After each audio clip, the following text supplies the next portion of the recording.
Vamos lá, pessoal. Vamos continuar aqui o nosso estudo de direito penal. No nosso último encontro, nós resolvemos exercícios e antes desses exercícios, nós tínhamos falado um pouco sobre princípios. Pois bem, chegou o momento da gente avançar no nosso estudo e falar um pouco sobre a aplicação da lei penal, né? Só que antes disso, é necessário que a gente fale sobre os prazos, que é uma matéria que pode aparecer no seu concurso e é bem tranquilo. Vamos lá, vamos dar uma olhadinha. Pois bem, pessoal, os prazos, eles são, de acordo com o artigo 10 do Código Penal, contados em dias, meses e anos. Isso aí é tranquilo, simples, né? Só que nós temos uma possibilidade aqui, dois tipos de prazos, que é o que pode pegar algum ou outro candidato, mas não vocês. Vamos dar uma olhada. Nós temos os prazos chamados de prazos comuns ou penais e nós temos os prazos processuais. E o que difere um prazo comum de um prazo processual? Pois bem, olha só. Os prazos comuns, eles são previstos no Código Penal, certo? Então, quando você olha artigo 121, matar alguém, pena, 6 a 20 anos de prisão, isso é um prazo comum, um prazo penal, definido no Código Penal. Além disso, o Código Penal define também que a contagem de prazos ela tem uma regrinha especial. E que regrinha é essa? Você vai incluir o primeiro dia e você vai excluir o último dia dessa contagem. Já no Código de Processo Penal, quando você olha o artigo 798, parágrafo 1º, ele apresenta uma outra metodologia de contagem de prazos. Segundo o Código de Processo Penal, os prazos devem ser contados da seguinte forma: você exclui o primeiro dia e inclui o último dia, certo? Dessa forma, você observa que existe uma diferença nessa contagem de prazos. Um prazo, querendo ou não, vai ser um pouquinho maior que o outro, né? E aí, como é que a gente vai fazer para tentar guardar isso, para tentar lembrar? Vamos lá para o slide. Olha só, pessoal. Se a gente pensar nos prazos comuns, que são prazos penais, normalmente são aqueles prazos em que a pessoa está cumprindo uma pena. E a pessoa que está cumprindo a pena vai querer ficar o menor tempo possível cumprindo essa pena. Sendo assim, vamos fazer aqui uma linha do tempo, certo? Vamos imaginar o seguinte, que determinada pessoa foi condenada aqui e vai começar a cumprir a pena de prisão dela aqui no dia primeiro, né? E vamos para simplificar, vamos falar que essa pessoa tem que cumprir uma pena de 10 dias de prisão. Pois bem, a regra determina, né, que inclua-se o primeiro dia. Vamos dizer aqui, só para efeito de contagem, né, que ele foi preso às 22 horas. Então, faltam 2 horas para o dia 2, né? Essas 2 horas vão ser consideradas como um dia inteiro. Então, ele está aqui, foi preso no dia 1, já conta o dia 1. Se a gente fosse fazer uma contagem simples, sem levar em conta, né, o direito penal, talvez assim, digamos, uma contagem leiga, ele teria que ser solto no dia 11, né? Se a gente colocar mais 10 dias aqui, dá no dia 11. Só que o que acontece? Você inclui o primeiro dia e exclui o último dia, de acordo com a regra prevista no Código Penal.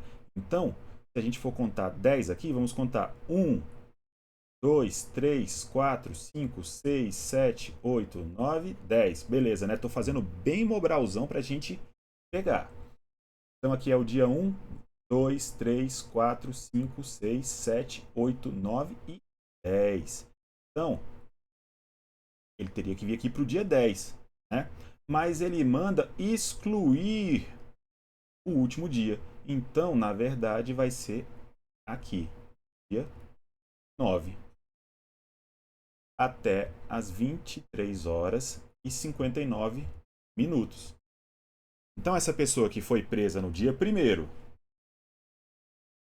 e tem que cumprir 10 dias de prisão, ele vai ser solto no dia 9 até as 23 horas e 59 minutos. Tá certo? Pois bem, Agora, se a gente for pensar num prazo processual, a gente está falando de um prazo definido no Código de Processo Penal e que serve normalmente para a prática de um ato, né? Então, é um prazo de resposta dentro do processo. Imagina agora que você é o advogado, né? Está atuando dentro do processo penal. Você vai querer o máximo de tempo possível, né, para pensar, para que você possa redigir a sua peça, para que você possa trabalhar, estudar aquele caso. Então, esse prazo ele é um pouquinho mais alargado. E como funciona? Vamos dar uma olhadinha de novo, vamos fazer um esquema similar a esse. Vou mudar aqui a cor, não confundir. E aqui no processo, nós temos o momento em que o juiz abriu o prazo para manifestação. Vou colocar aqui no outro, só para a gente não esquecer que o prazo aqui é de 10 dias.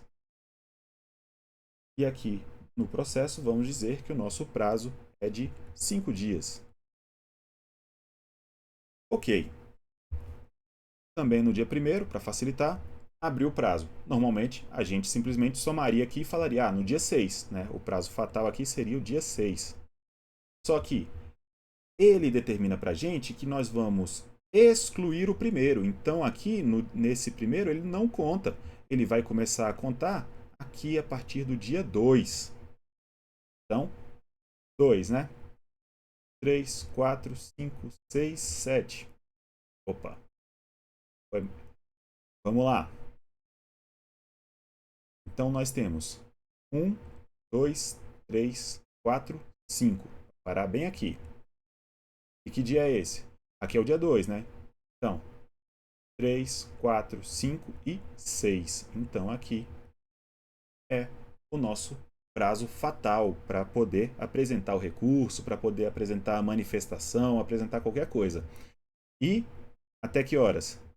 23 horas e 59 minutos. Certo? Isso é claro para os sistemas digitais, né? Que admitem que você coloque a peça até o horário limite. Antigamente, pessoal, é claro que você tinha um horário de funcionamento dos tribunais, né? Então você não podia contar que até as 23 horas e 59 minutos você poderia protocolar uma peça. Agora, com PJE, Projude, etc, etc, você pode fazer isso. Tranquilo? Então, bem claro. Inclui-se o primeiro dia e exclui-se o último. Prazo comum, prazo penal.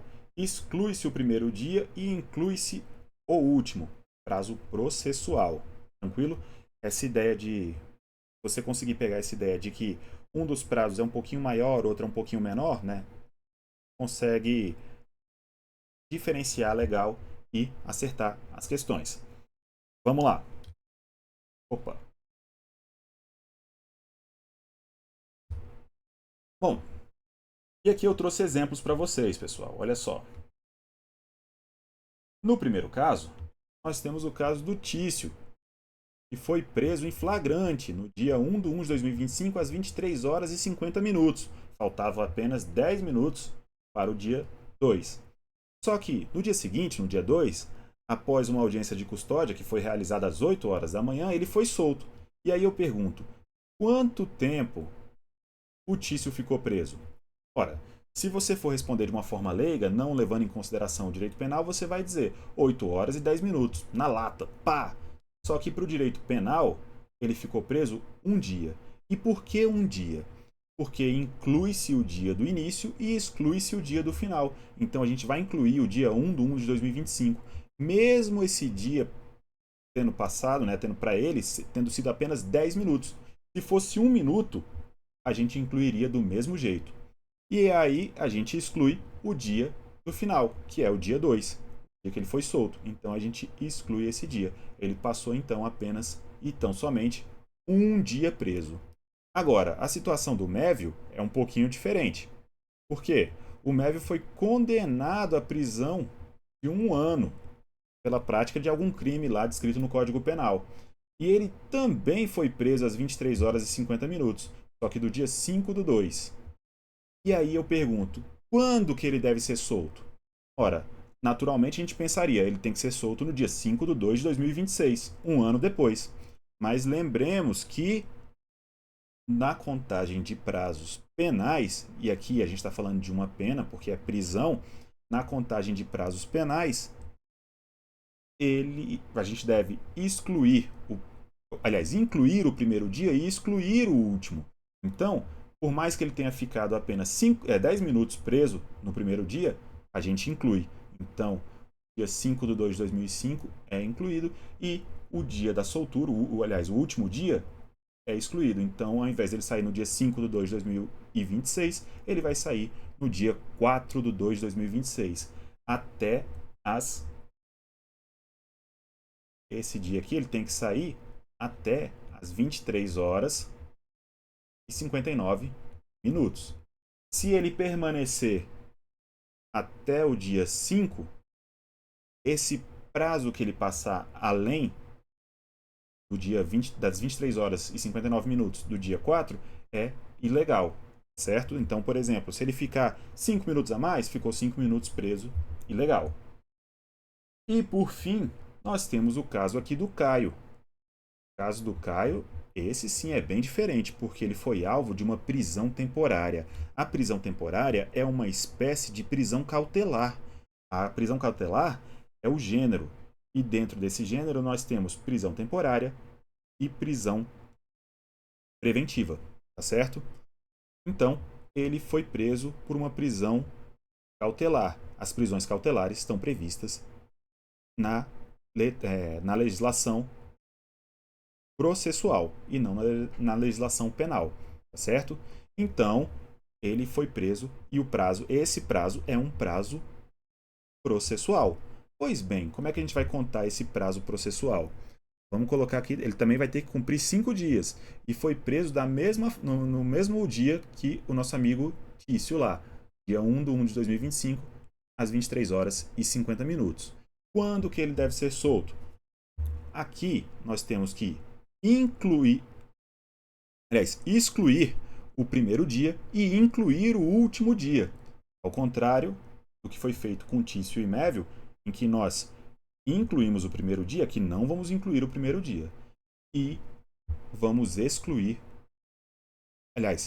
vamos excluir o primeiro dia e incluir o último dia.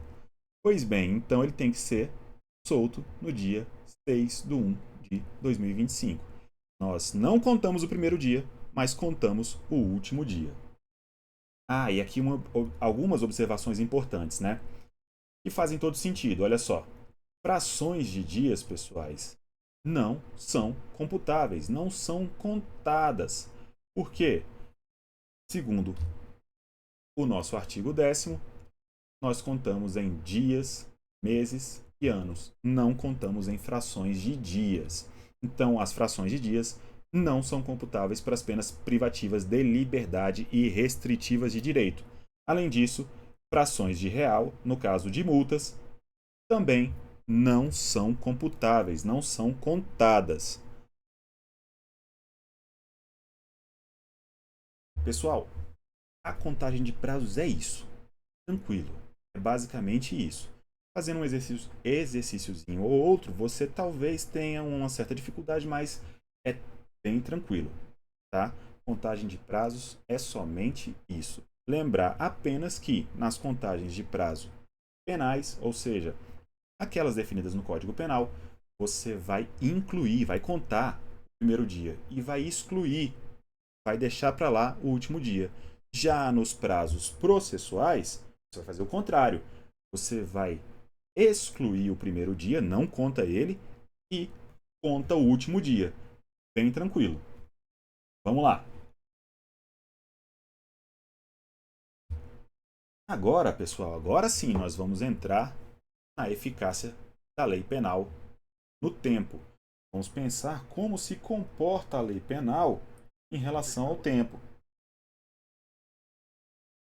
Nesse sentido, eu quero alertar vocês o seguinte, vem aqui comigo. Olha só, primeira coisa, a regra geral é a aplicação da lei vigente no momento do crime. Então, via de regra, o que nós temos é a lei que está vigente no momento da prática do crime é aquela que se aplica. Então, a lei que está vigente se aplica.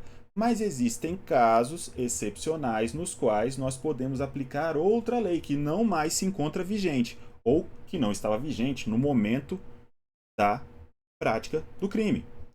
Pois bem, esses casos são excepcionais e eles são importantes. E você tem que guardar. Estão previstos ali, né? O mais importante está previsto ali no artigo 5º, inciso 40, né? Que determina que a lei penal mais benéfica pode retroagir para alcançar as condutas praticadas pelo criminoso. Então, se eu tenho uma lei vigente aqui nesse momento, pratico um crime aqui e depois vem uma lei nova, mais benéfica, essa lei ela volta para se aplicar ao fato praticado durante a vigência da lei mais grave. Pois bem, vamos lá. Por que é importante a gente estudar isso? Eu vou te mostrar. A lei penal não retroage. A regra é a lei penal não retroage, salvo para beneficiar o réu. Então, a lei penal não vai voltar para alcançar fatos anteriores, a menos que essa lei penal mais nova, seja mais benéfica. E aí a gente precisa saber qual que é o momento do crime. Quando a gente vai considerar que o crime foi, de fato, praticado.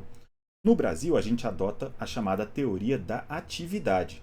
Segundo essa teoria, a gente considera que o crime foi praticado no momento da ação ou omissão que produziu o crime, da ação ou omissão penalmente relevante, não importando o momento do resultado. E aí, por que a gente estuda isso? Por que é importante? Imagina a seguinte situação. O cidadão pegou a arma e atirou contra o desafeto dele. O desafeto foi baleado e levado ao hospital. Ele foi morrer só um mês depois. Beleza. Qual que é o momento do crime? É o momento em que ele atirou? É o momento em que o cara morreu? Ou são os dois? Para o direito penal brasileiro, é o momento em que o cara atirou. E por que isso é importante? Se esse cidadão que cometeu o crime tivesse, na data em que ele puxou o gatilho e atirou, 17 anos, 11 meses e 29 dias, ele será considerado inimputável. Ele não vai responder penalmente pela prática desse crime. Ele vai responder de acordo com a ECA, mas não vai responder de acordo com o Código Penal. Entendeu? Então, exatamente por isso é que é importante a gente estudar essas teorias de atividade e tudo. É claro que para um concurso mais voltado para a área jurídica, a gente tem que estudar a fundo, né? A teoria da atividade, a teoria do resultado, da ambiguidade. Aqui a gente vai falar delas, mas não vai estudar tão a fundo. O importante, e muito importante aqui, é você saber que o Brasil adotou a teoria da atividade para o momento da prática do crime. E que essa teoria fala que o crime se consuma no momento da prática da ação ou omissão penalmente relevante, ainda que outro seja o momento do resultado. Tranquilo? Bom, vamos lá para o caderno. Bom, a gente também tem que ter em mente o princípio da congruência, da coincidência ou simultaneidade. Isso aqui é sinônimo. Segundo esse princípio, no momento da ação ou omissão, estão presentes todos os elementos do crime, ou seja, estão presentes a tipicidade, a ilicitude e a culpabilidade. Nós vamos falar de tipicidade, ilicitude e culpabilidade posteriormente. Mas, por enquanto, basta saber que no momento da prática do crime encontram-se presentes todos esses elementos. Bom, eu falei para vocês que o Brasil adotou a teoria da atividade, e isso é importante, você guardou isso. O Brasil adotou a teoria da atividade. Às vezes é repetitivo, mas eu quero que você guarde isso, é uma informação importante. Só que a gente precisa saber, ter conhecimento das outras teorias. E é claro que eu estou falando das outras teorias que vão dizer para a gente quando o crime se consuma. Nós temos outras duas teorias, que é a teoria do resultado, segundo a qual eu considero o crime praticado no momento do resultado, independente do momento que seja a ação ou omissão. Então, se o cidadão que levou o tiro lá veio a falecer somente um mês depois, o crime se consumou um mês depois. Nesse caso, se a gente adotasse a teoria do resultado, o agente que atirou e tinha 17 anos, 11 meses e 29 dias, ele, no momento do resultado, já teria 18 anos. E aí ele seria imputável. Ele poderia sofrer as sanções de acordo com o Código Penal. Mas lembre-se, adotamos a teoria da atividade. E a teoria da ambiguidade nada mais é do que uma soma ali, uma mistura dessas duas teorias. Segundo ela, você considera o crime praticado tanto no momento da ação ou omissão, quanto no momento do resultado. Então, ela é uma teoria que pega essas duas. Lembre-se, o Brasil preferiu adotar a teoria da atividade. Faz mais sentido para a gente. Vamos dar uma voltada aqui no caderno. Bora lá. Pessoal, outro ponto importante é o seguinte. Eu falei para vocês que a lei penal mais benéfica ela pode voltar para atingir, para abarcar atos que foram praticados antes da entrada em vigência, desde que ela seja mais benéfica. Essa característica é a chamada retroatividade da lei penal mais benéfica. Então, uma lei penal que é mais benéfica, ela pode retroagir, mesmo quando existe coisa julgada. E essa retroatividade da lei penal mais benéfica, ela é uma espécie de um gênero que nós chamamos de ultratividade. Quando a gente fala de ultratividade, nós estamos falando da capacidade que a lei tem de ir para frente ou ir para trás. Se ela for para frente, estamos falando de extratividade. E se ela for para trás, estamos falando de irretroatividade. O que eu quero dizer quando eu falo ir para frente ou ir para trás? Ir para frente é ela ser aplicada mesmo depois que ela perdeu a sua vigência. E ir para trás é ela ser aplicada a fatos que ocorreram antes da sua vigência. Então, olha só. A retroatividade a gente já falou, que é o caso de uma lei penal nova, mas benéfica. Se eu tenho uma lei penal antiga e surge uma lei penal nova, mais benéfica, essa lei mais benéfica ela pode voltar e tutelar, digamos assim, e ser aplicada àquele fato que foi produzido antes da sua entrada em vigência. Agora, a extratividade é a lei penal agindo, atuando, tutelando casos depois da sua entrada em vigência. Aliás, da sua saída de vigência, né? Vamos pensar o seguinte: eu tenho uma lei penal aqui que aplica a um crime uma pena de 1 ano, e depois o legislador vai lá e faz uma lei penal nova, aplicando a esse crime a pena de 2 anos. Olha, note que um fato cometido aqui, durante esse período da lei penal mais benéfica, ele vai ser analisado de acordo com essa lei, mesmo depois que a lei penal mais gravosa entrou em vigência, porque ele aconteceu aqui durante a vigência da lei penal mais benéfica. Tranquilo? Vamos desenhar então, vamos desenhar para ficar mais claro. Vamos lá. Aí, vamos puxar uma página nova aqui pra gente. Olha só, linha do tempo. Opa! Linha do tempo certinha de novo aqui. Aqui, nesse período aqui, estava vigente a lei penal A. Vou fazer isso mais bonito, peraí. Aqui está vigente a lei penal A. E aqui está vigente a lei penal B. A lei penal A prevê para a prática daquele crime uma pena de 1 ano. E aqui a lei penal B prevê para a prática do crime a pena de 2 anos. A conduta criminosa foi praticada bem aqui. E, a partir desse momento, a lei penal A, a gente passou dessa parte aqui, ó, a lei penal A deixou de existir e somente existe a lei penal B. Pois bem, olha só, pessoal. O fato que aconteceu aqui, mesmo que seja julgado aqui, aqui foi onde começou o julgamento. Mesmo que ele seja julgado aqui, quando já está valendo a lei B, ele vai ser julgado de acordo com a lei A. Porque a lei penal B é mais gravosa. Ela não pode retroagir para prejudicar o réu. Então, a gente acaba tendo uma extra-atividade da Lei A. Ela vive por mais um tempinho, nem que seja só para tutelar, para aplicar o direito penal referente àquela ação que foi cometida lá atrás. Tranquilo? Pois bem, pessoal. Então, nós temos a possibilidade dessa lei agir um pouco além depois do seu tempo de vigência, e temos também a possibilidade dessa lei penal retroagir, voltar e pegar um caso anterior. Agora vamos dar uma olhada em possíveis exemplos disso, né? Como isso pode acontecer. Vamos lá. Aqui nós temos uma tabelinha mostrando as possibilidades, como isso pode acontecer. Então, quando a gente fala aqui, ó, lei original considerava, eu quero dizer o seguinte, que vai ter uma sucessão de leis penais no tempo. Ou seja, vai ter uma mudança de leis penais no tempo. Se essa lei original considerava uma conduta como sendo atípica, eu quero dizer que essa conduta não era crime. Então a lei original não considerava que era crime, mas veio uma lei posterior e agora considerou como sendo um fato típico, como sendo um crime. Note que aqui é mais gravoso. Então, essa lei posterior, ela é mais prejudicial. Ela não pode retroagir.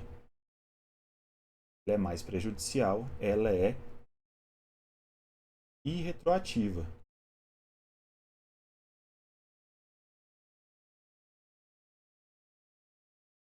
Ela não pode voltar, porque o fato foi praticado aqui.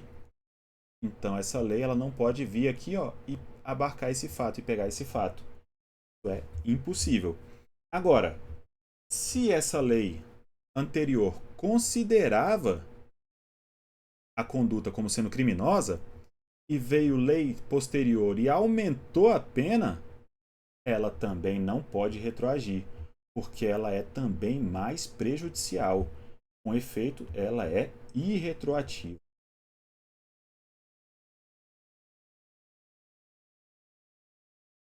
Ela não pode voltar também. Vou colocar a setinha para trás aqui, um xizinho. Agora, o que a gente observa é um caso diferente aqui. Nós temos uma lei que considerava uma conduta como sendo criminosa e a lei posterior veio e falou: não, não, não, não, não, peraí. Vamos tirar essa figura criminosa de dentro do ordenamento jurídico. Ela não é mais criminosa. Aconteceu o fenômeno que nós chamamos de abolício criminis. Aquela conduta saiu do ordenamento jurídico, deixou de ser considerada como crime. Nesse caso, essa lei posterior é mais benéfica. E aqui nós podemos sim retroagir. Então aqui, ó, essa conduta que o agente praticou, ela pode ser analisada pela lei nova. E a lei nova fala que não existe mais crime, não existe esse crime. Então, o cidadão que praticou essa conduta, ele não pode mais sofrer as penas, porque a nova lei não considera mais aquilo um crime. Então, os efeitos penais decorrentes dessa condenação, eles cessam. E aí a pessoa é posta em liberdade. A abolício criminis tem esse poder, né? Outra possibilidade que nós temos é a lei anterior considerava crime, fato típico. E aí veio uma lei que apresenta uma diminuição de pena. No mesmo sentido, ela é mais benéfica. Também pode voltar. Então, setinha aqui indicando que essa lei nova pode se aplicar ao fato acontecido, ocorrido antes da sua entrada em vigência. E por fim, nós temos um caso. Opa, vou colocar outra cor aqui. Nós temos um caso interessante, que é a lei que considera uma conduta criminosa, e aí vem uma lei nova e ela continua considerando a conduta criminosa. Ele simplesmente muda ela de lugar dentro do Código Penal. Agora vira outro tipo penal. Nesse caso, pessoal, nós temos a aplicação do princípio da continuidade normativo típica. Segundo esse princípio, aquela conduta continua sendo criminosa. Somente mudou de localização ali, mudou o ponto onde ele estava. E aí vai depender do caso concreto. Se a lei nova ela muda a localização do crime e aumenta a pena, aí nós temos uma lei que é mais gravosa. Ela não pode retroagir. Agora, se ela muda a localização e mantém a pena, nada muda. Ele continua, o réu ou o criminoso que praticou aquela conduta, continua respondendo exatamente do mesmo jeito. Quer um exemplo de continuidade normativa típica? Artigo 121, né? Homicídio. Ele tinha como uma de suas qualificadoras o feminicídio. O feminicídio deixou de ser uma qualificadora do artigo 121 e passou a ser um crime autônomo, compondo o artigo 121A do Código Penal. Agora, quando nós falamos de feminicídio, não estamos falando de uma qualificadora, mas sim de um crime próprio, um crime específico, né? Um crime autônomo, por assim dizer. Então, aqueles cidadãos que haviam sido condenados ou que viriam responder pelo crime de feminicídio, aliás, minto, pelo crime do artigo 121, né, homicídio com a qualificadora do feminicídio, agora passam a responder pelo crime autônomo de feminicídio. Tranquilo? Pois bem, vamos lá.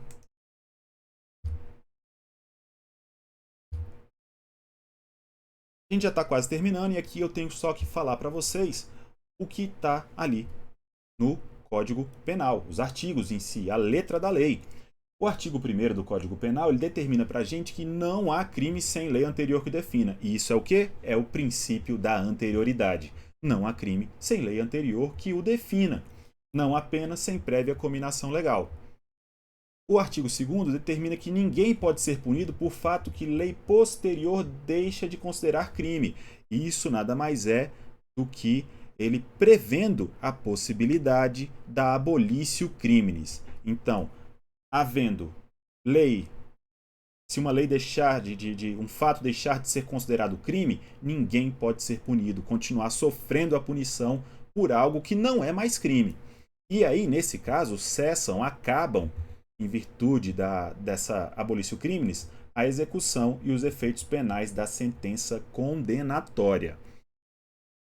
Só um ponto importante aqui, o parágrafo único fala que lei posterior que de qualquer modo favorece o agente aplica-se aos fatos anteriores, ainda que decididos por sentença condenatória transitada em julgado.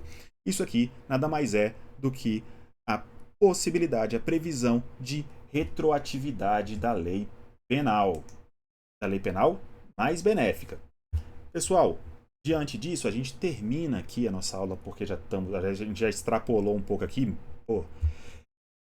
E na próxima aula, a gente vai continuar falando da sucessão da lei penal no tempo e das sucessões de leis penais no tempo, porque tem questões interessantíssimas aqui e que podem aparecer na sua prova.